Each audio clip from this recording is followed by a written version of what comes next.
Welcome everyone to this new episode of The Mandalorian, Chapter 8, Episode 8, The Redemption. I'm your host, Alex Figueroa, and my co-hosts are Ralph Perez from Strange Planet NYC and Jamel from The Order Jedis versus the Dark Side. So check that out on Facebook.com. That's his page. But guys, yes, let's get right into this because this episode was amazing and there's a lot of information to go around on this stuff. So, what do you guys think of this episode? Starting with Jamel, what you think? Yeah, awesome. Jamel. It was awesome. Yeah, that's only one word. Awesome. I mean, through that whole episode, I was trying to figure out, well, how the hell they're gonna get out of there, and it just kept on and on and on and on. I was like, you know what? Something's got to happen. Next thing you know, you just see the Imperial guards come up with this big cannon. I'm like, They always do that. Have you noticed? Like in The Empire Strikes Back, they did that, and I think they did that. I don't know where else, but they're always like, let's get the big cannon over here. Let's set it up here. Hold this while I just screw it in, while everybody's shooting at each other in the middle of all that. It's the weirdest thing. Well, episode 2 had the cannon, episode 2 in the child episode. Yes. Remember when he pulled it with with his gadget and then he jumped on top, which was still badass. I was like, oh my God! And he's shooting everybody. I cracked up. Oh, wait. I'm sorry. Before we go on, spoilers. If you haven't seen the last chapter of the Mandalorian series, okay? Redemption. Go watch it. Come right back because we're going to spoil this like a spoiled child. Go ahead. I cracked up in the beginning where they continue off where the Imperial Guards are riding their speeder. And I was like, okay. But they didn't show who killed Kroll. But then when Alex. Everybody was saying talk about that. Yeah, Alex, because I think you were the one that said that the one that killed Kroll was the android, right? Yes. I will take my mistake. Yeah. Now I did say it was the IG-11 unit, and it was not. It was their stupid speeders. Ralph was right. I will take that with a grain of salt. But, of course, IG-11 has redemption in the eyes of the Mandalorian because he helped us. Now, you think that was the name of the series, really? I mean, the name of the episode was about IG-11? I think it was more, to me, it was more Mando believing now into the droids because he hated the droids. Yeah. And he changed all of it. Yeah. He wasn't really too comfortable with that droid through the whole, like, from episode 1 to now. Yeah. Well, what's good about this part was that they actually finally showed through a flashback everything that happened to Mando as a child. Remember, we were getting glimpses of it and then as we kept on going, we started seeing, that's probably why he didn't like droids, because it was a droid that pretty much wiped out his dad and mom and was about to wipe him out. And now we understood based on that flashback, that it was a Mandalorian that rescued him, and that it was a whole bunch of them that were there, and they kind of took him in, and that's how he was a foundling, as like he likes to say. Talk about abuse. What about the abuse the child suffered? Yo, I was mad. Those troopers were mean. They punched the bag, bro. They were like, shut up. Shut up. He was like, can I see it? I was like, oh my God. I would force choke the crap out of those if I were Baby Yoda. I would have been like, you know what? The guy kept on asking, can I see it? Let me see it. Why do you want to see it? That was a pretty interesting, because that's the first time you ever seen a stormtrooper interact like that. You know what I mean? Like, you always see them quiet, walking around, but like you got to see more of they're a little bit more loose than that, because technically the Empire is gone, so they're kind of like more themselves. Yeah. Again, this episode's amazing, and then especially when IG-11 came, and all of a sudden he just took that speeder and started shooting everybody. I was like, oh! And then he threw the bike, and then he did like this. I was like, okay, this is really badass. I was like, this is awesome. I was like, I gotta get an IG-11 to guard my house, man. Yeah. Oh my. Yeah, I thought that was phenomenal. I thought all the characters were good, especially Cara Dune. She was very well. I mean, Jon Favreau, man. I just gotta say, I keep saying this. He has to take Lucasfilm and just take all the projects from Star Wars and oversee it like George Lucas, bro, because he knows this universe. I mean, him and Dave Filoni are very good with these characters. Right. He really does. You have to wonder how different it would have been had they taken on the helm of the sequel trilogy. How different it might have panned out, but we'll never know. Yeah. What I'm mostly glad that Mando cleared up in this episode was, in the beginning, I thought the Mandalorian was a religion. He cleared that up by just saying it's a code. It's basically a guild. Yeah. Because I was like, well, my wife was asking me, why does he take off the mask? I was like, I don't know. Maybe it's because of his religion, or it's the code, or because there was points where he had to eat. How is he going to eat? Well, no, and then, he took it off. Yeah, he took it off when no one saw him and he ate.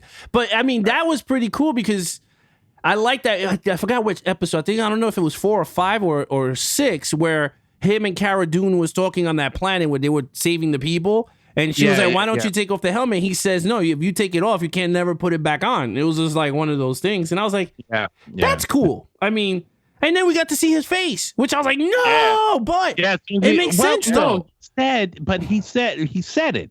Yeah. He said it. Like, I can't show my face to any living thing. Like, and it's good that he made that point clear because I already knew what the droid's response was going to be. I'm not a living thing. Exactly. So he took off because he needed to save his life, and he did. And he took off the helmet, and we saw the actor. We saw Pablo. Yeah, Pablo Pascal.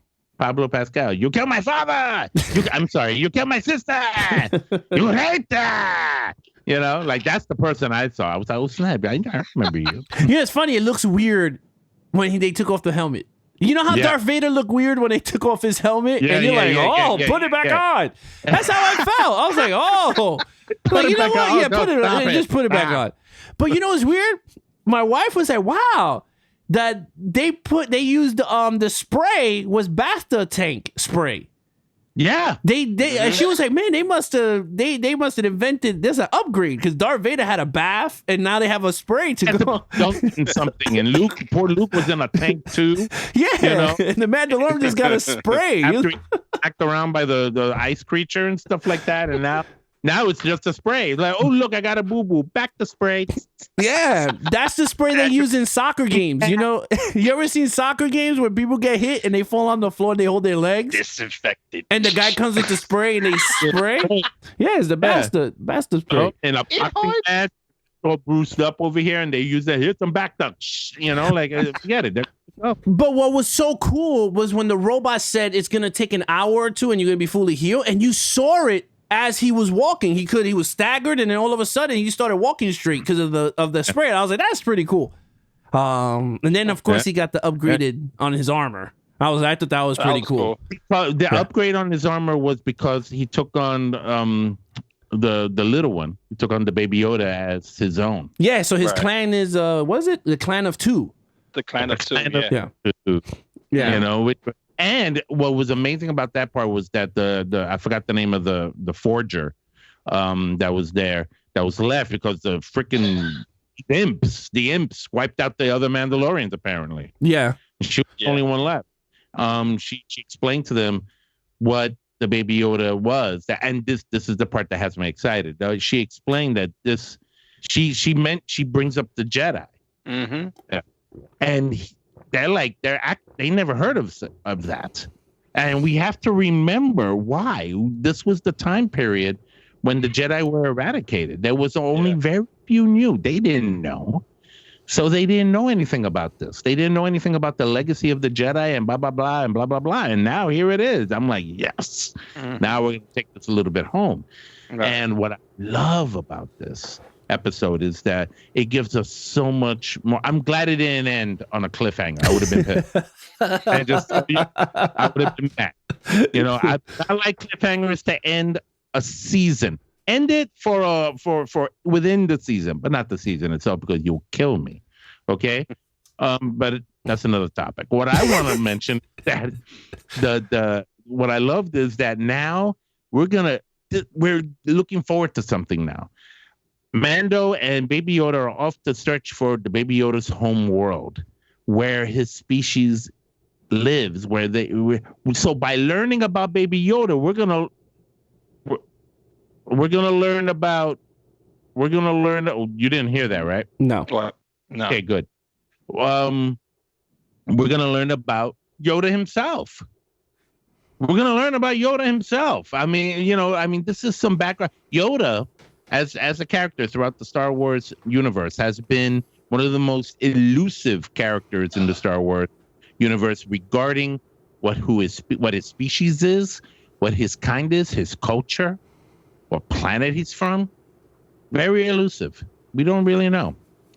We're gonna learn probably next season on The Mandalorian season 2. Yeah, coming out fall 2020. It's already confirmed. Yeah, and they're filming now. Jon Favreau just said they're filming as we speak. Very good. Very good done. I think that's cool because I like the fact that we're learning new species. We're going on a journey with the Mando as a whole. But I kind of like how the Forger was whooping ass, bro, with the 2 freaking metal sticks when they came into her Forge room and she was just whooping it all over the place. I was like, man, even the Forger can kick ass. I was like, Yeah. She threw him in the fire pit and he just melted. I was like, oh.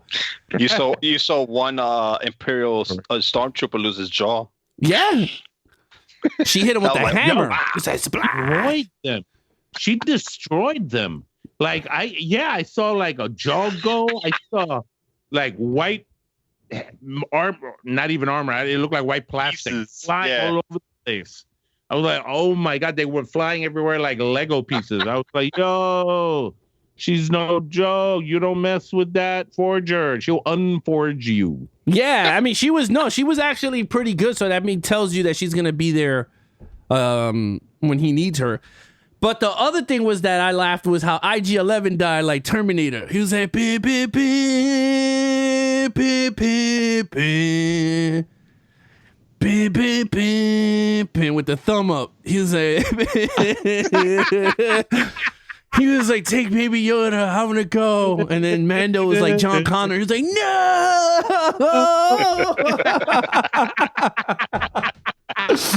He's like, there's one more chip.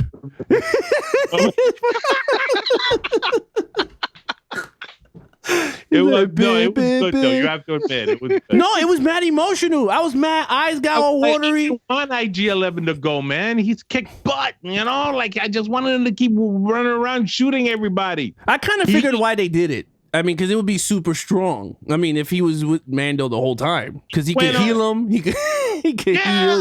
Now they got to find another model. Well, they have you. I was gonna say yogurt. They have Baby Yoda. I was gonna call him yogurt. They have Baby Yoda. He can now force heal. Remember now? That's gonna be the new thing. Baseball now. Come on. Yeah. Remember when he's like, leave me to die. She was like, no, don't you leave me, Abigail. It was like Mad World War II. Don't you leave me here. Like, go, let me die. And then he healed him, and then but he put himself on self-destruct. Yeah. Right? Mm-hmm. So in this case, he could self-terminate. Yeah, he did. He was very Terminator. This is the way. Yeah, this is the way. He was like, this is the way. He was flying through that, and he had to do that in order to save them because it was just too much. But with one blast, he wiped them all out. Yeah. Which was amazing. Pretty funny. Or at least most of them out. Yeah, until the TIE fighter. Let's talk about the bad guy. Yes. Let's talk about the main baddie. Moff Gideon, right? Moff Gideon. Yeah, that guy. Yeah. He was really good. You know what's funny? I thought in like a millisecond of me, like a part of me thought that he was a Sith. Like a you know what I mean? Like someone's gonna use the Force. Like there was a part that I was gonna go, don't tell me he was gonna. Why did you think that? What did you think that? When he was with the TIE fighter and they shooting, they go pew pew pew pew. I thought he was gonna do something like elaborate, like go like I don't know, like Force choke somebody like Carl Weathers and like kill him or something. I'm like, does he have like? But then they showed that he did it until that black saber came out. And I went, oh, here we go, the saber that everybody wanted to see on live action. Mm-hmm. And Jon Favreau gave it to everybody. It looked exactly like the Rebels version. I'm wondering if they're going to go into Sabine's character in Mandalorian. If they should. show, well, I don't know, because if that's the time that we're thinking, she's is. basically looking for Ezra and Thrawn. Right, along with Ahsoka. So that's how it ends. With Ahsoka. Oh my God, live action Ahsoka and Sabine. Oh, dude. Who knows, right? The door is open for Mad a lot open. of possibilities Mm-hmm. Any for season possibility. 2. Think about that for a second. Ezra might also show up along with them. Maybe they found him and brought him back. We don't know. Imagine General Wait, Thrawn is the wait. bad guy for season 2. But Oh, hold on for a second. Here's another thought. Wasn't he one of the voices that Rey heard at the end of Rise for Skywalker when she was hearing all the Jedi voices, which implies that he's gone now too? Yeah. So Because maybe they already said that Ahsoka's voice was one of the voices of the Force ghosts, and one of along with the Kanan Jarrus, along with Ezra, Shakti, Anakin. That's what I'm saying. Like it's this whole thing. Now, what's amazing about the Darksaber? I first came across the concept of the Darksaber while I was watching Rebels, Star Wars Rebels. When we saw those episodes, when Sabine and the rest of the gang went to the planet of Mandalore. And there's obviously this kind of association with this Darksaber, which was amazing. Apparently, one thing I love about the Star Wars universe, you never stop learning stuff. I learned stuff. I learned that the Darksaber was originally created by somebody by the name of Tara Vesla. Yeah. About 1,000 years before the events that we're familiar with. Apparently, he was the first Mandalorian officially accepted into the Jedi Order.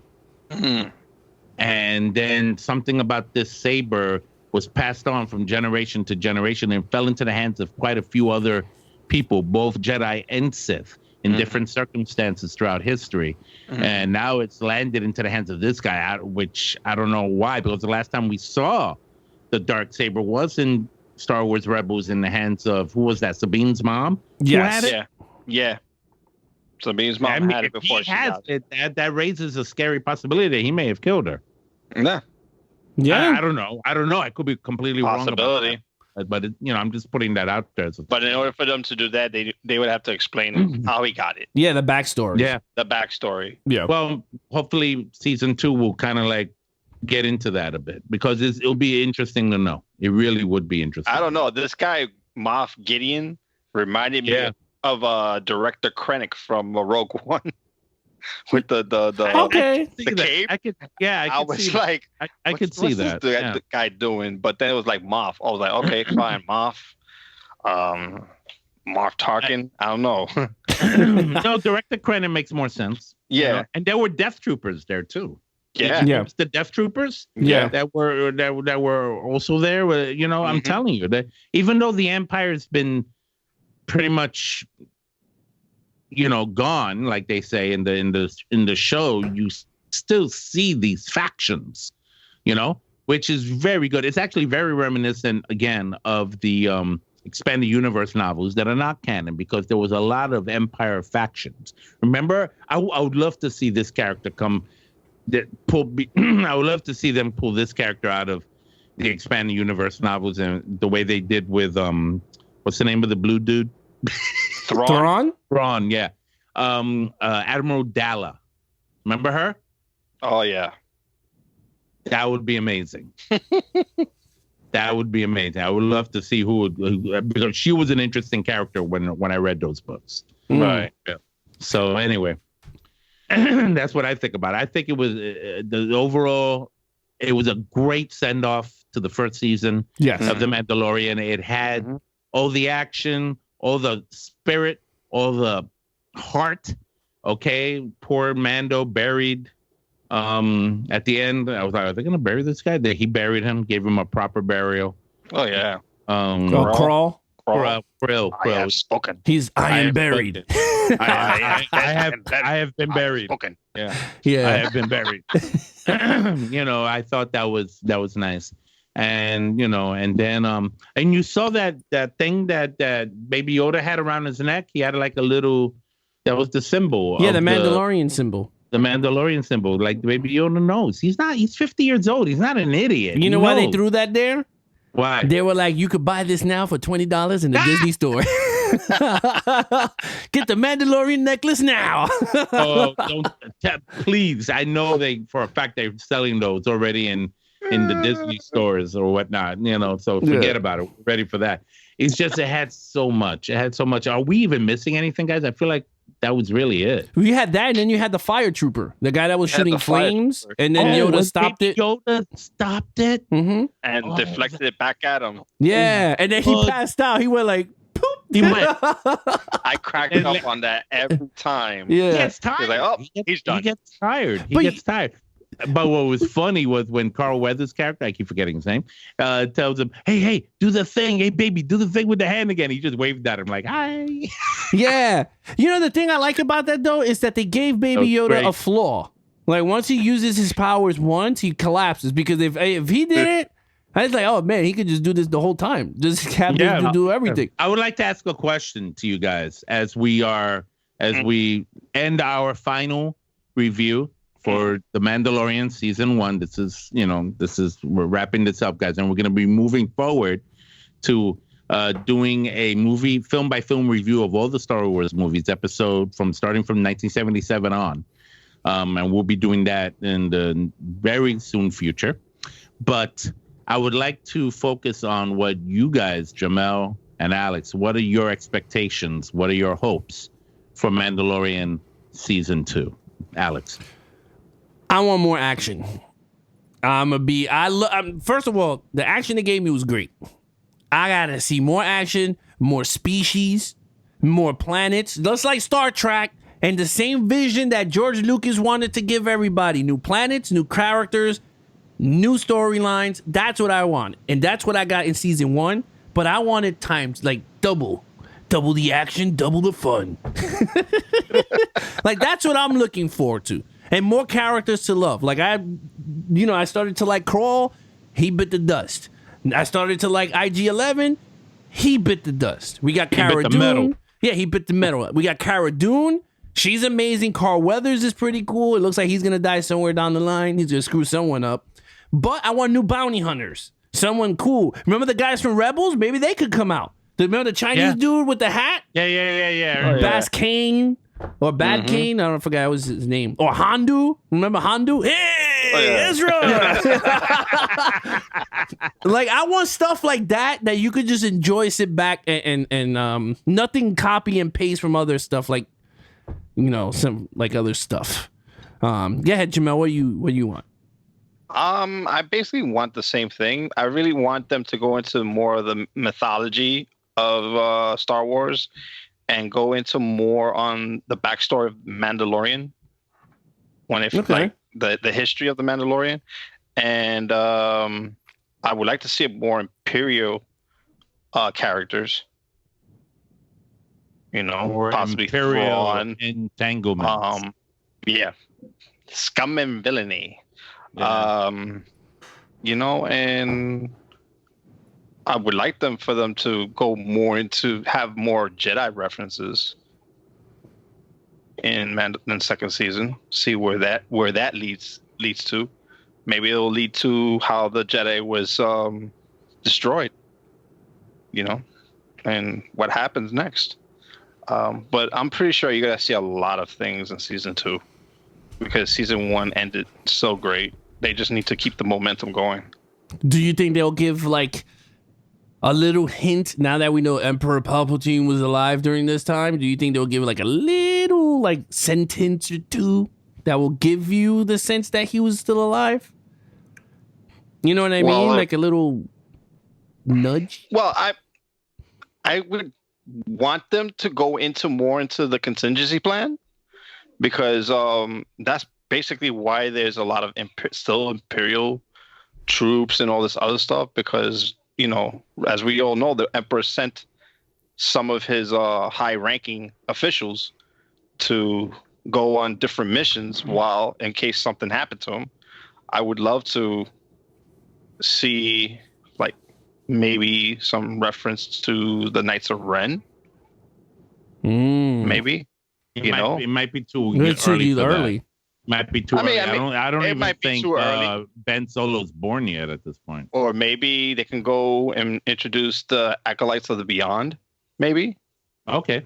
That I can. Where, if they could introduce the Acolytes of the Beyond, where they start to look for Darth Vader relics, it'll be interesting to put Mando into these kind of adventures. Yeah. Because he's let me tell you something. He's a bounty hunter. He's gonna take any kind of job. Yeah. I want to see more Carbonite stuff. Oh yeah, right. Yeah, I kind of enjoy that. I love that. At the beginning when he encased everybody in carbonite in his ship. Yeah. Hey. No, I thought that was pretty cool. I think that's pretty much where I want to see episode 2. I think where Jon Favreau got this show going, I think is in an excellent right direction. And bring back the same directors because please, Deborah Chow. Don't get political and please. Yeah, bring Deborah Chow, Dave Filoni back. God. I mean, are you hearing us, Disney? Yeah. Are you hearing us? Yeah. Don't. You got a good thing going here. Don't mess it up with your technicalities and your politics and your little, don't think you know better than these writers right now that are manning this Mandalorian series. Don't think you know better. You don't. You don't. Mm-hmm. That's right, Ralph. You tell them you don't. You don't. Damn it. Another thing. Let me just say what I expect. I expect to definitely see more baby squishy Yoda, which I love to death. I mean, he's caught the heart of the nation, and but what also is something that I'm looking forward to is seeing where he's from, because by learning about Baby Yoda, we're going to learn about Yoda himself, right? The species, the culture, the planet, and all of that, how it ties into the history of the Jedi and how this ties into what also the Empire wants and why the remnants of the Empire, particularly this evil dude now that with the Darksaber, he wants Baby Yoda. Why? What is it about Baby Yoda that is so important to him? We still don't know the answer to that question, and I hope that we'll learn the answer to it in season 2. Mm-hmm. That's what I'm looking for. Well, the cool thing also was, I don't know if everyone knows or if you guys knew, George Lucas came on set of The Mandalorian. Really? Yes. I didn't know that. Yes. Oh. To see Dave Filoni direct for his first time. So I guess the first episode. Oh. Yeah. Nice. He must have been nervous. Well, that was his right-hand man for the cartoon. I think they said Dave Filoni and George Lucas was like so close with each other. So I guess great. And he gave advice to Jon Favreau and everything, and he was like they said that he was pretty happy with where that show was going. I don't know if they invited him to Rise of Skywalker, but they were like, you ain't gonna see that. But yeah, so that was pretty cool. I was like, oh wow, they had George. He should have played a bounty hunter, George Lucas. That would have been pretty cool. Did like a cameo in the show. I know, right? That would have been funny. That would have been. But all right, Ralph, please plug in your Strange Planet, sir. Strange Planet NYC is the channel on my YouTube page. Go to YouTube and type it in the search engine. You will see Strange Planet NYC, where I review movies and collectibles. For example, this lightsaber that I have right here, green in this case. Check it out. Check out my channel. And Horror and Coffee coming in 2020. Stay tuned for that. Jamel? And you can catch me on The Order, Jedi versus the Dark Side. And I will be doing my own Rise of Skywalker review. And I will not only go in depth in the film, but I will also go in depth into the visual dictionary. I got to get that book. Connects plot holes. Yes. Oh, I got to get that book. I so got to get that. Make sure you get this book because pretty thick. How bad is it that snap. you got to get a book to know what the hell happened in the movie? That's how bad it is. Before you go, it should go like the title when the movie ends. It should go, now go and pick up this book to know what the hell you just watched. This is what JJ had for breakfast. Yeah, this is what JJ had when he came up with the stupid idea for that scene. You're going to get all that with Jamel tomorrow, right? Tomorrow's going to come out. Well, when this video comes out, it's already out on Facebook. Check it out, The Order. Jedis versus the Dark Side. Again, subscribe to the channel. Hit that like button. Smash that bell button so every time new videos are out, Tuesdays and Fridays, you guys will be notified. Until then, may the force be with you all. And catch you later.